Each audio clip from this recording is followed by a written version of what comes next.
Stand by for broadcast. You're listening to Inside Air, a behind-the-wire view of the Royal Air Force, its people, technology and operations. Hi, I'm Flight Lieutenant Chris Solly and welcome to the latest RAF Inside Air podcast. In this episode, we'll hear from the team at RAF Marham in Norfolk about how their BeReady strategy is ensuring that the whole force team there is coming together to deliver success and proving that they're always ready to fly and fight. We're operating in a space which was much more akin to when my dad was in the Air Force with the Harriers in the woods in Veldenrath in the Black Forest.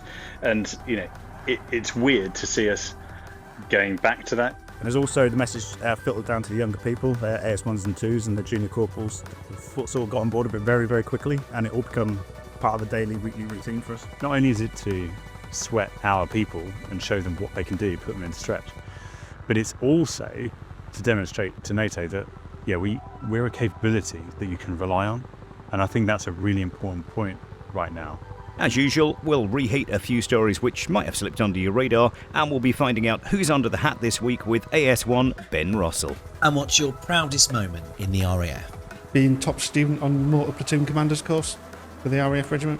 Readiness and resilience are everyone's business, and we all have a responsibility to ensure we can deliver our outputs in times of threat or crisis.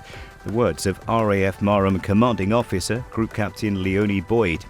The station, which is home to the RAF's F-35B Lightning fleet, is into the second round of its BeReady strategy, a drive to bring together the whole force with service personnel, industry partners and civilian contractors, all coming together to deliver success and proving that they're always ready to fly and fight.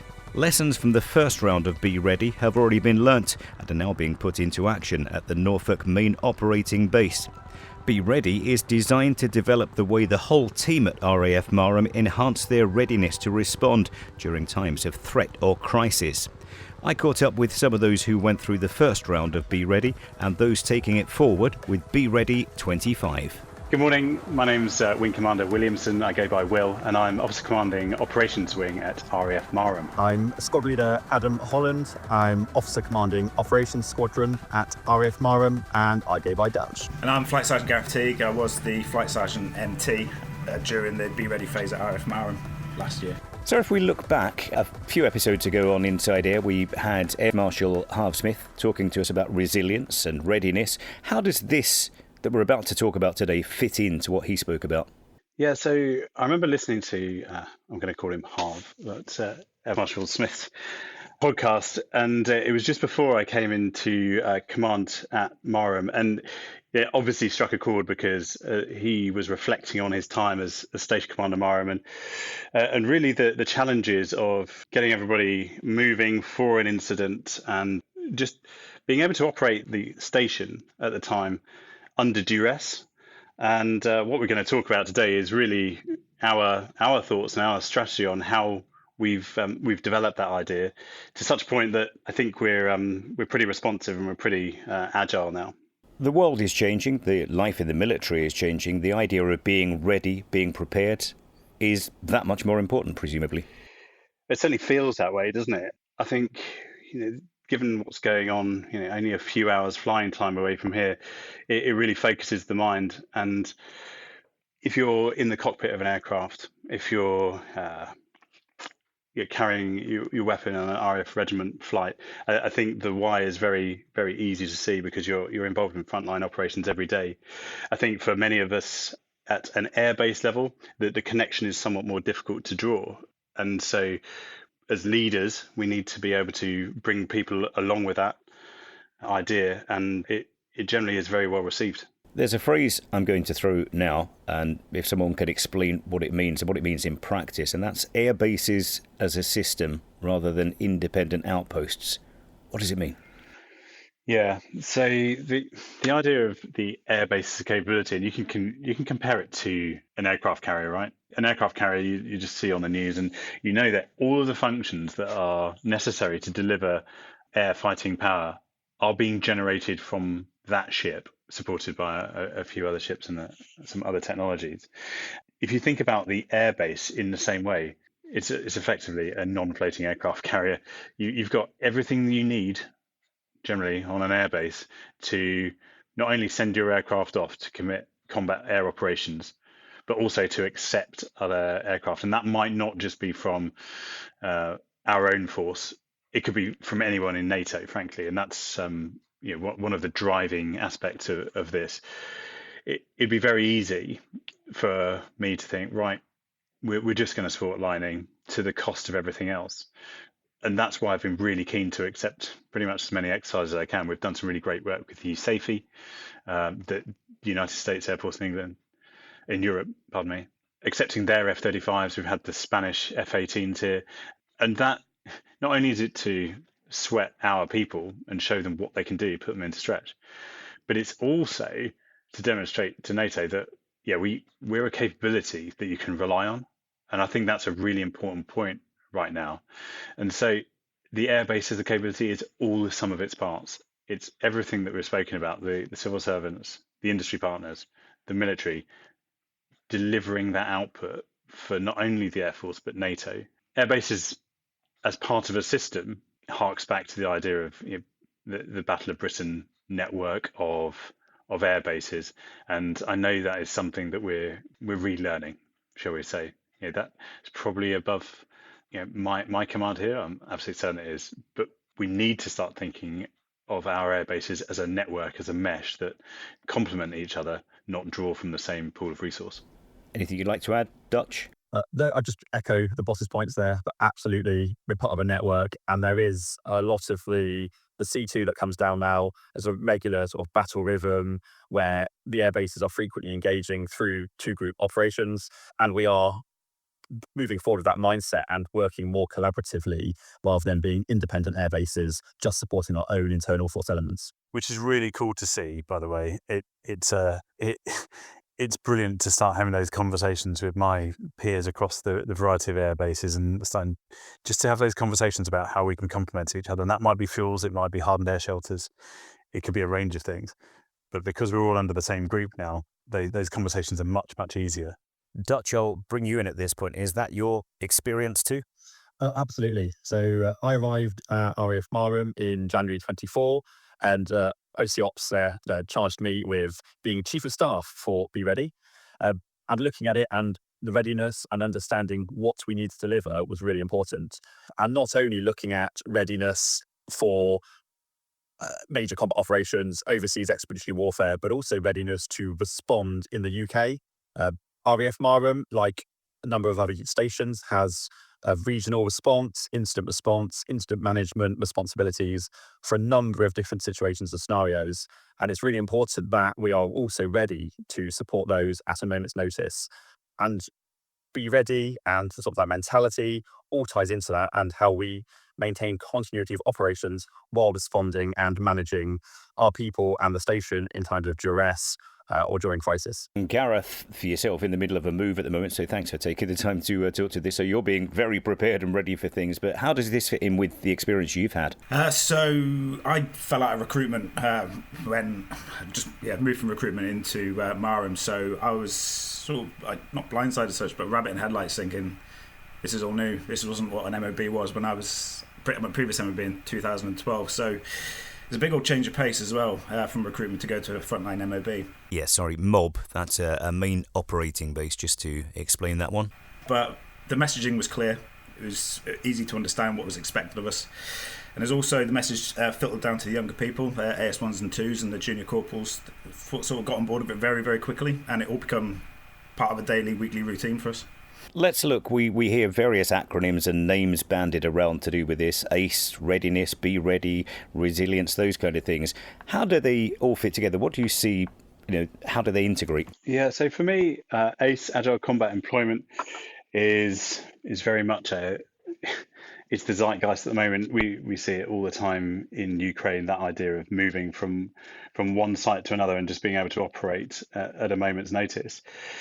But that I feel is just one element of readiness. And from an airbase perspective, we need to be able to facilitate not only that, so i.e.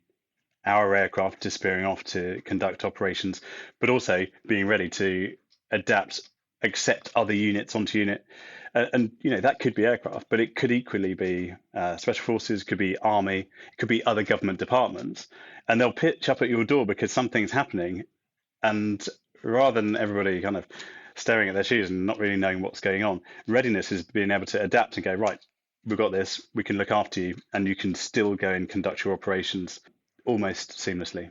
On a practical basis, let's look at BeReady. What does it actually mean? You've spoken a little bit about, being aware of the bigger picture and stuff, but as somebody listening now who's about to be engaged with this process, what difference, what's the intention? I guess there's a few intents really with BeReady. So going back to the inception of it, the station commander at the time, Fred Wigglesworth, who probably won't mind me name checking him, came to me right at the start of my tour and said, right, we need to do something about ACE. And what we're going to do is we're going to call it BeReady. And that was his direction. And I kind of looked at him and thought, what do you mean? The art of that was, it really got me thinking about what readiness was and what it meant for an airbase. And the more you dive into it, the more different aspects there are to it. And it's actually a huge spectrum of things you need to think about, from how do you respond to incidents like I was just talking about, but how do you bring people up to a standard where they can confidently make decisions themselves about their own personal readiness, but the readiness of their units. And this is where Tigo was exceptional last year because of the work he did. Whereas BeReady was our strategy last year, BeReady 25 is this year, and it has evolved. We learned an awful lot, and maybe we'll talk about what we learned and how we learned it, more importantly, perhaps, in a bit. But what we now have is a tiered strategy, which looks at everybody on the ground who's doing their daily jobs, whether that's turning spanners on support equipment for jets to firefighting, even down to the administrative tasks. How do we develop those people? How do we bring that mindset along? And at the next level, how do we coordinate these incidents when they happen? Because it's not a simple thing. And we had a bit of experience with it because of our adherence to major accident control regulations, the legal responsibilities. So we had experience. But how do we make that better? How do we make a battle-ready ops room? How do we involve those special forces or army types that want to come in and plug into what is an exceptional organization here and make that idea seamless?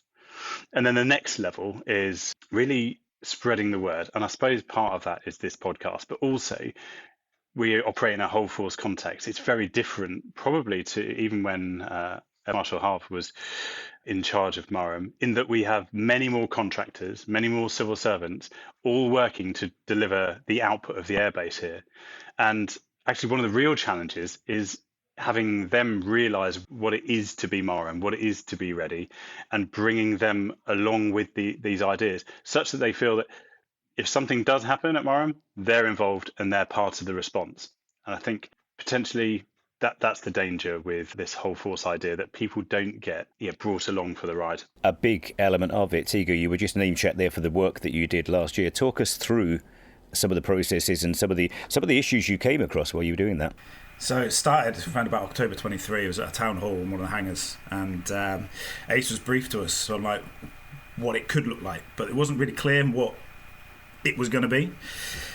There was a challenge made, I think it was a squadron leader ops at the time. It's like, you need to now go away and think how you are going to be part of ACE in the bigger picture, and go right back to your sections and see the impact and how you're going to contribute.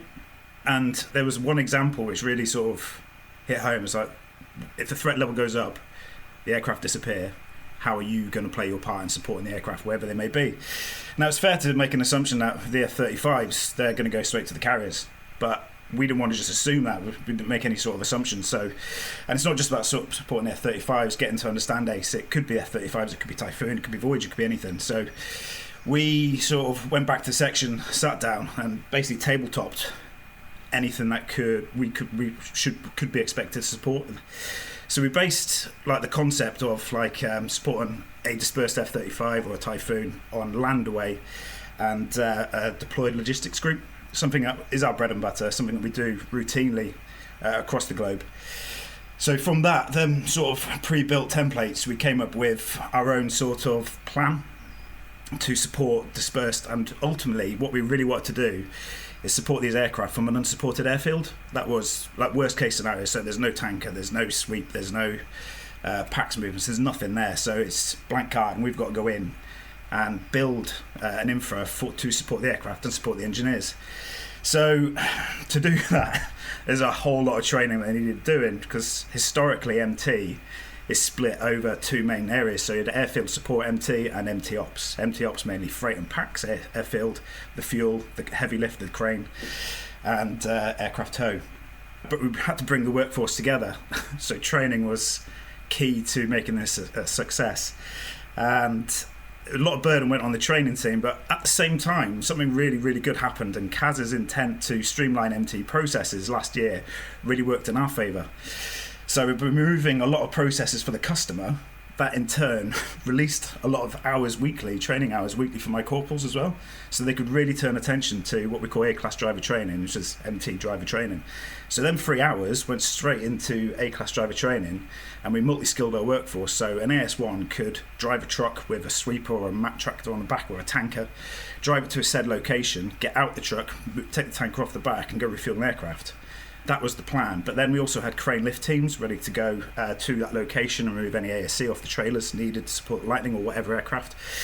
And we also had sweep capability, and we also had deployable buns as well. So again, with fuel, we can't just park a tanker anywhere, so we had to go and get a deployable fuel bund to park a tanker in. So it was basically one-stop shop deployed logistics route, MT element, plus a landaway thrown in. We had, I think, 2 or 3 coaches on standby, readiness to move a squadron worth amount of personnel from A to B or wherever it was. And then something I picked up in like a previous the podcast by Marshall Housemith was every 24 hours movement of aircraft, and that was logistically that was going to be difficult. However, it was certainly achievable with what we had, and the multi-skilling of the workforce was key to being able to enable that. So if it was ever going to happen or needed, we could actually do it. And basically at the end of all the training phase, went through tabletops, training phase, and at the end of the training phase, we exercised it. So we had a mini MT AC valve, and it was basically, I called, set up the balloon about 6 o'clock in the morning for everyone to just basically activate themselves. We had a cascade system in place. And it's not something I really pushed onto the sergeants to sort of manage. It's almost an expectation that they will manage their people and have the cascade system ready to go and updated, and it was, and I couldn't believe how seamlessly it worked. So the effort, the communication, and the BeReady input as well that we were running alongside with in preparation for this MTA valve all came together on that one day. I set up the balloon about 6 o'clock in the morning, and by 10 o'clock we had all the trucks loaded, all the gear we needed, people with their grab bags as well. So something I hadn't anticipated, they naturally did it because of the BeReady ethos over the 10 month, I think we were doing it for, 9 months even. So it was really, really positive, and it was a buzz as well. There was like an air of excitement, even though it was quite early. Everyone got involved, everyone got stuck in, and people really sort of like come through, and it was exciting. Now, we didn't send the trucks off camp. There's no need, because our objective was to get bombs on seats and kit on back to trailers and coaches ready, etc., and we did it. So it was a successful. Don't get me wrong, it was challenging, but it was good. It all came through, and ultimately as well, not just supporting the dispersed aircraft, it was really important to see what we had left behind, and from that we found we could actually support visiting aircraft. If Marham was to become a secondary airfield for whoever, we had capability still and workforce to support people coming in. I mean, that is quite a cool lead into talking about how this changing air force is wrapping in its juniors, and as they come in, when I joined, we were off to Afghanistan and Iraq. They were the focus for pretty much the entirety of defence.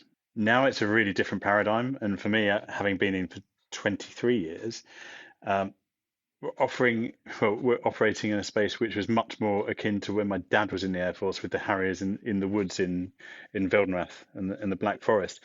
And it's weird to see us going back to those ideas. And when Tigo was talking earlier about putting small packets of MT together to go and support aircraft at any location, it just really kind of started to remember what my dad was talking about.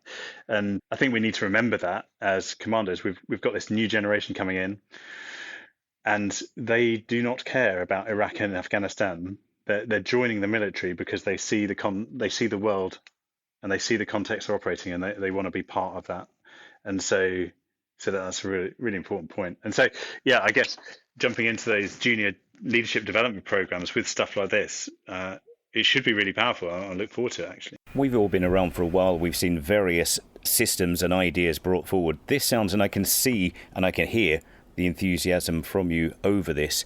It sounds like something that just got traction straight away with people. It did, yeah, and I still can't. I don't know why it did. I was expecting challenges, I was expecting brick walls, I was expecting lots of sort of coercion, but there's nothing. People just understood it and got it and just embraced it, and it was really really refreshing. So it was good. Yeah, I think that speaks to an idea that we've been talking about for a while. People join the military for a reason, and it's to do their primary role, but it is also to deliver their primary role under duress. And that's what flicks people's switches. And I see it over and over again. Whenever we're exercising, we recently did something with Spanish F-18s here at Marham, and that was in the work up to deploying our jets to the carrier. So really busy time at Marham, and there's a question mark in my head, are we stretching too far? And on the other side of it, I can 100% say we didn't stretch ourselves too far, because people who we employ are excellent in those situations. They get it. They see the effect they're delivering, and they just get on with it, and they do such a good job. And what Tigo's team did last year is another really good example of that. And so I found that really heartening, because it's very easy, isn't it, to think, well, the Air Force isn't what it used to be. I absolutely see the core ethos demonstrated very, very clearly every day when we're doing stuff like that. Dutch, is there anything you want to add at this point? Yeah, I think the sort of the BeReady strategy, the BeReady messaging, and the fact that it's not a gimmick, it's not a 1 year thing. It's the way I've seen it is a strategy. It's a multi-year strategy.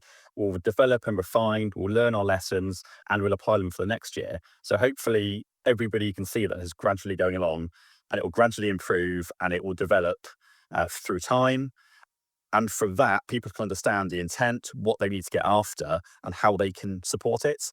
I think by doing that, if it's a wraparound a lot of activity we need to do anyway, and we are obligated to do, whether that be legally or through Air Force policy. So it captures all of that, and it's capturing the whole force and growing at the same time.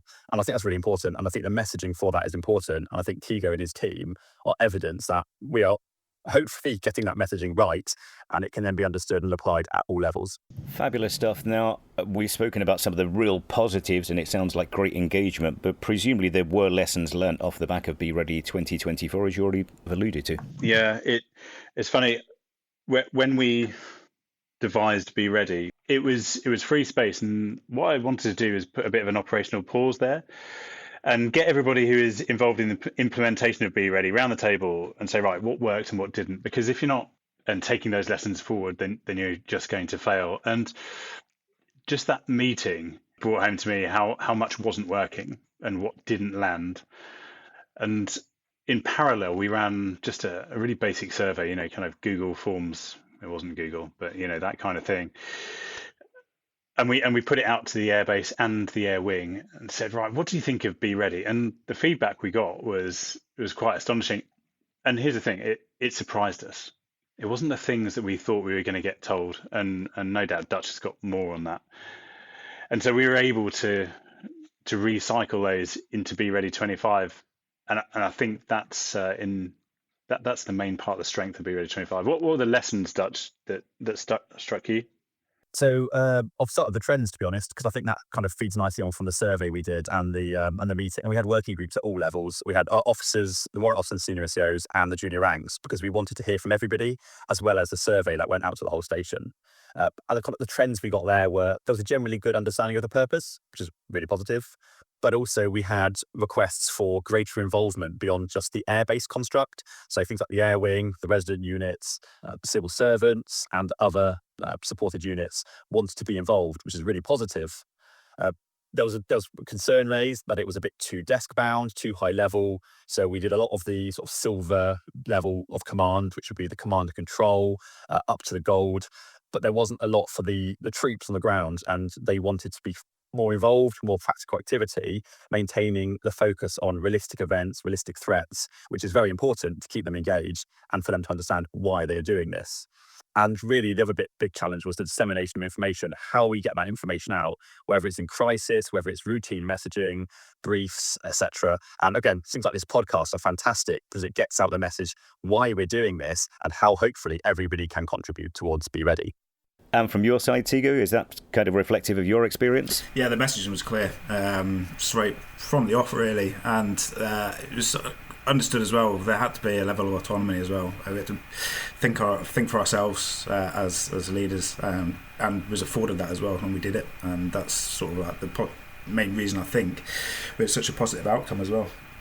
We've talked about some of the lessons learned. One of the things you have changed for BeReady 25 is the introduction of a new gold, silver, bronze method. What is that exactly, and what's expected at each level? There was an event late last year which really put Marham under a lot of pressure. Once it all came to an end and we got around the table and again tried to draw some lessons out of it, it was clear that we did well, but there were bits that we made poor decisions on, and I made some poor decisions, and one of the things was, well, I didn't tell everybody on station what was going on, and I'm deliberately being coy about what it was, but I think that's fine. Although my team knew exactly what was going on and we were able to act very promptly, there was a great cohort of people on station who had no clue, and actually that was fine at the beginning, but as the issue wore on, not having those people in the loop became a problem, because you found yourself explaining again and bringing people into that circle of trust. After I'd reflected on that, it was really clear to me that all of those executive level partners, whether that's industry, civil servant, or military, resident units, we should have told them right at the start what was going on, because the air base is the sum of its parts. It is the air wing, but it is also the med centre, and Rolls-Royce and Lockheed Martin. They need to be part of that decision-making process, or at least be informed, so that in 3 days' time, when you pick up the phone and say, this is now developed, we need your help, they're ready to go. And so that was really the start of the thinking that we need a gold level group, and the obvious the obvious fallout from that is that you also need a silver and a bronze, and it became really, really clear. Silver is that tactical communication, which Dutch mentioned. Comms is difficult. You need that commander coordination, but you also need bronze. You need everybody on the ground to not necessarily understand the big issue, but understand that they might get called to play a part, and that might not be in their primary role. That could be a working party or lookouts or runners, or any number of roles that Tigo is talking about. And so that's why we ended up with the gold, silver, bronze tiering system, which we didn't have last year. And I think, fingers crossed, we're about to launch this program this year. I think this will be really clear for people, and they'll know just instinctively where they sit, and they'll look at the strategy and go, right, cool, we're gold. This is what we're trying to achieve. And it really is that interoperability, sharing of information. It's that circle of trust. I think it was Dutch's idea, so I can't take the credit. So, Dutch, what are you hoping to achieve through this? So, firstly, I think it links into sort of multi-agency response and how the local authorities would respond to an incident. They have their 3 levels of command: gold, silver, and bronze. And I think by immediately drawing that parallel, it helps us generate the right mindset for greater interagency interoperability going forward for any incident. Because, to be honest, if something happens, the chances are we will not be doing it alone. It won't just be MOD. It's likely we'll be engaging with Home Office departments as well. And it's really important that we have that commonality of language and understanding. And then we can build on those levels where the gold, that's the senior commanders, they can have those discussions, understanding, and work out how to operate better together, both on station and externally. And that's across the whole force. The silver is how we manage that command and control on the station, standing up with the emergency control centre and allowing it to be configured to respond to whatever incident occurs, and provide C2, which then links directly as well into the silver level of command with the local authorities through the RAF regional liaison officer. And then the bronze is all the tactical level, how the troops are being managed, tasked, how they're executing the roles that they need to do to respond to whatever the incident is. And the fact it can be used for any incident, I think, is absolutely fantastic. And it just builds that correct mindset that we need people to be in and understand where they fit and how they operate. I think what's really important about that is that, gold, silver, bronze, we recognise that not only is it an effective way to communicate and operate with other government departments or whoever might turn up at your door, it's also recognition of weakness in those tiers. And that's really what we're going after. We know we're good, and that's not blowing our own trumpet, but we are. As an organisation, we are good, but there's a lot we can work on. And the more you kind of burnish that, the better you're going to get and the more responsive you're going to become. And that really is what BeReady is about, is coming from this acknowledgement of, we're weak in some areas, so we want to get better. And that's what it's all about, really. Will, you touched on industry partners there. Presumably it's really important, you mentioned getting them involved from the outset and stuff. How important is that to the success of this? Yeah, I think really important. The idea of the whole force is really well understood in the Air Force, because the concept's been around for a while. And for a long time, admittedly, I thought of the whole force as just, industry's working over there. We all kind of coexist in the same geographical space, and that's cool. But the truth is that some military elements work much, much closer with their industry partners than others.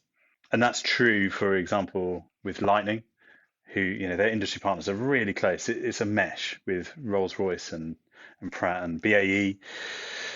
So recognizing how closely they all work together, when you cast it and you look at the airbase, that those relationships don't necessarily exist with the soft FM, the soft facilities management teams. And if you want the airbase to work under crisis, you absolutely need those relationships, as much as they're not sexy in the same way that Rolls-Royce and Pratt are delivering jet engines for Lightning.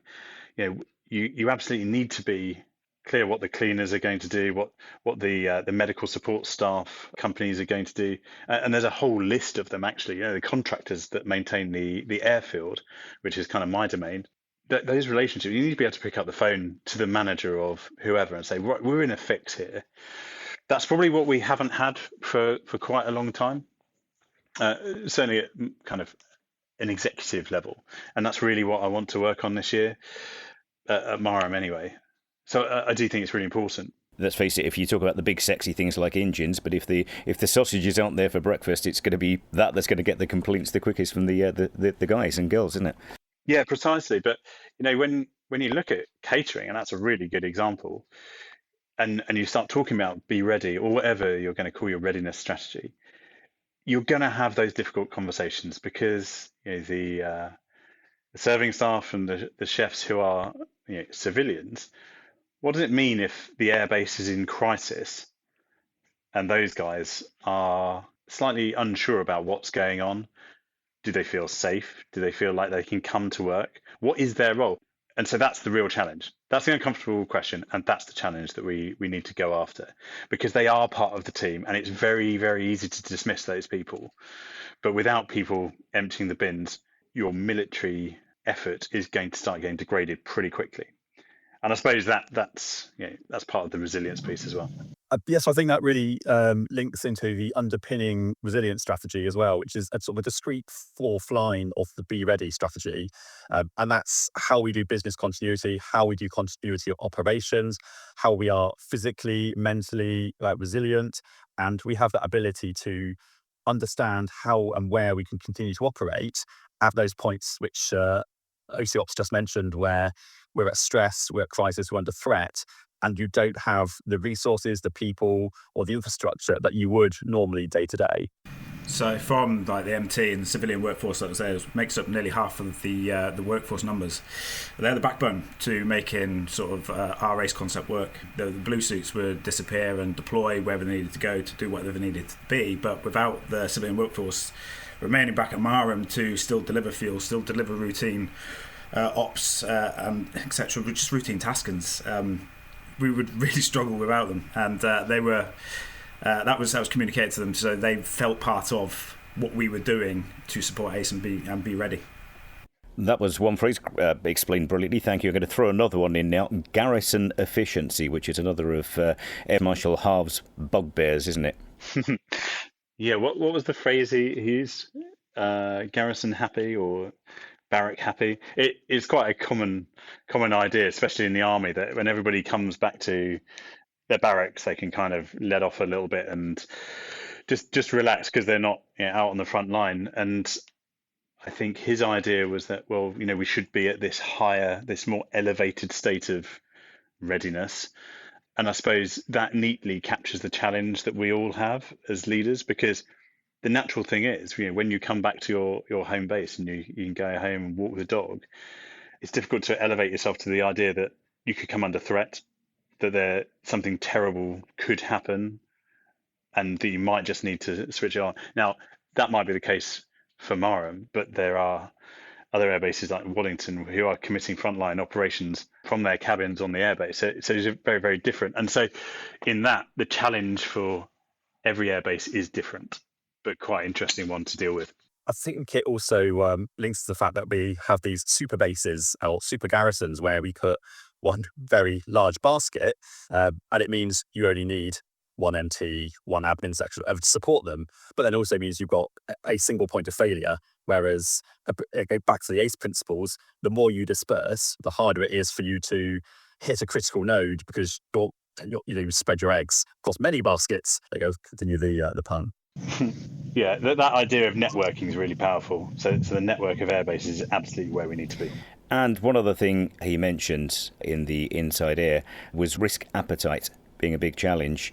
What have we done to get around that and working within the frameworks that you have? So from our side, we've been exploring that, and a lot of it, and I think with the regulations about explosives or weapons and how you manage that in peacetime versus increasing threat, where you can maybe take a little bit more risk. And we've explored quite a few of those avenues, and a lot of it we've tabletopped it.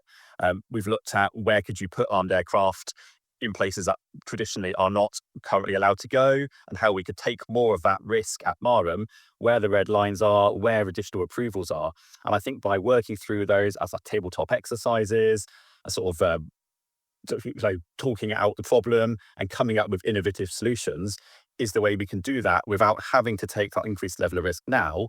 But then you've got the contingency plan on the shelf, you can pull it off and you know exactly what you need to do, who you need to speak to and who can own that risk, so that you can then conduct those operations as and when you need to. Yeah, the amount of risk frameworks that I deal with on a daily basis is enormous. So I've got logistics, maintenance, MT, air traffic, all working to different regulations. And ultimately, it's to keep people safe and keep our equipment safe. But when something happens and a crisis develops, I think it's fair to say that risk appetites increase. And the further we go along that timeline within that crisis, risk appetites will fluctuate and change. And that's discussions that you can have as commanders. But Dutch's point is absolutely right. Until you've thought about how you are going to flex that risk bubble, is it a bubble? How are you going to flex that risk? It's very, very difficult to do in a crisis. You need to have done the thinking beforehand, so that when you're stuck in a position which you had never foreseen, you can think, well, actually, we've done the mental agility required, and we just need to ask for permission. And in my experience, typically permission will come pretty quickly, because we're all trying to achieve the same output at the airbase level, and everybody gets it. So I suppose I'm saying that commanders are pragmatic, but you need to do the homework first, and that's why we talk about risk quite a lot within BeReady. So, Dutch, as we look to moving into the 2025 phase of BeReady, one of the things, again, we keep referring back to, but that the Air Marshal referred to was ACE evaluation. How does that fit in with where you're taking things? So last year, 2024, we actually had the ACE evaluation, and it was across the entire Air Force. And RAF Marham was one of the sort of key players, I suppose, in that, not to blow our own trumpet. We hosted the United States Air Forces in Europe, brought F-35 detachment in. And for them, it was very short notice planning. We had a bit more lead in time so we could prepare. But at the same time, we also reconfigured our operations into what was referred to as a base operations center. And we had coordinated reporting up and down the chain of command. We had to manage a deployed force element to NATO allies in conducting operations alongside our routine station flying as well. So it really allowed us to start testing the concepts, testing that, dare I say again, silver level of command and control with some limited sort of bronze level tactical control of force elements that were outside of the norm. And it was a fantastic opportunity for us just to take those baby steps, learn lots of lessons about ACE and how we can do things better, where things already work quite well, and sort of where the deltas might be. And again, it's all about refining and improving how we do business so that as we move forward into 2025, we become more agile and we'll take those lessons forward into 26, 27 and onwards and really contribute towards NATO by becoming a really capable ACE location for RAF, Army, Navy, or NATO allies. Anything to add to that? We've talked about these exercises that we've hosted this year, but potentially that one with the Americans from just down the road actually was one of the most powerful because it probably was the first time in a long time that the US had brought their jets and associated equipment and planning and maintenance to Marham. And the benefit that we have reaped from that is that we're much closer now, and that's really important that we're close with our US partners.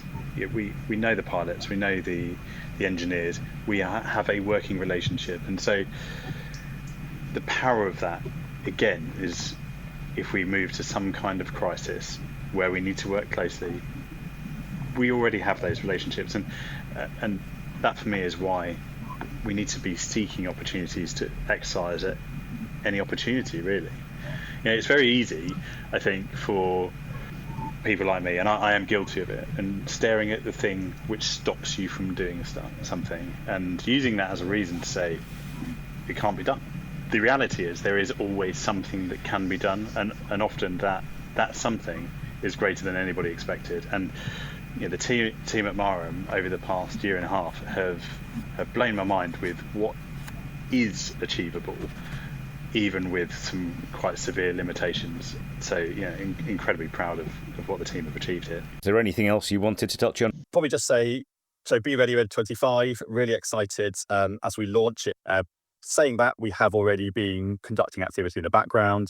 Obviously, a lot of our priority of focus over the last few months has been preparing the F-35s to deploy on Operation High Mast. But alongside that, we've also run some sort of smaller and supported some smaller level exercises. There are many more events to come. I won't steal my sandwiches for the launch, but there are plans to get troops involved at the tactical level through various training events and various exercises, both tabletop, live, but also sort of conferences, seminars to engage and spread the message and sort of share that learning, not just at Marham, but within the region and hopefully with the wider Air Force as well. So hopefully a really exciting year. And again, we'll take a tactical pause at the end of it. We'll see what we've learned, what went well, what went wrong, and then BeReady 26 will obviously take those lessons forward and continue this strategy moving forward. Gents, thank you very much for taking the time to talk BeReady and the system for 2025 and beyond, as we just heard. And thanks for taking the time to talk to Inside Air. No, you're welcome. It's been a real pleasure. And really good to talk about this stuff in the open with the guys. Thank you for the opportunity. Really good.